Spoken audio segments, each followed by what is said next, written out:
পাক হ্যাকারের হানা। আলিপুরদুয়ার জেলা পরিষদের ওয়েবসাইটে পাক হ্যাকারের হানা, জেলা পরিষদে পাক সাইবার হানা, সেরকমই আপডেট পাওয়া যাচ্ছে। বিস্তারিত জানাবেন আমার সহকর্মী সুজিত সঙ্গে রয়েছেন, তার সঙ্গে কথা বলুন। তবে আপনাদেরকে আরও একবার জানিয়ে রাখি, আলিপুরদুয়ার জেলা পরিষদের ওয়েবসাইট হ্যাক পাকিস্তানিদের। আগেও ভারতে বেশ কিছু এরকম ওয়েবসাইট হ্যাক করার চেষ্টা হয়েছে পাকিস্তানের পক্ষ থেকে, তবে তার মোকাবিলা বারবার করা হয়েছে। তবে এবার তা এর রাজ্যে হলো। আলিপুরদুয়ার জেলা পরিষদের ওয়েবসাইটে পাক হ্যাকারের হানা। ওয়েবসাইটে ক্লিক করলেই ফুটে উঠছে পাকিস্তানের পতাকা। সঙ্গে রয়েছেন সহকর্মী সুজিত। সুজিত, কি আপডেট? কখন বোঝা গেল যে এই পাকিস্তানের পক্ষ থেকে সাইবার হামলা চালানো হচ্ছে? কথা বলবো, আলিপুরদুয়ার সাইবার ক্রাইম থানা ইতিমধ্যে তদন্তে নেমে পড়েছে। মাস তিনেক আগে আলিপুরদুয়ার বিশ্ববিদ্যালয়ের সাইটও হ্যাক হয়েছিল।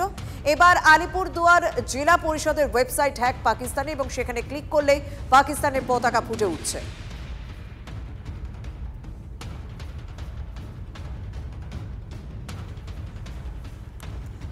মাস তিনেক আগেও এরকম সাইবার হ্যাক হয়েছিল, সাইবার হানা হয়েছিল, আবারও সেই একই ঘটনা।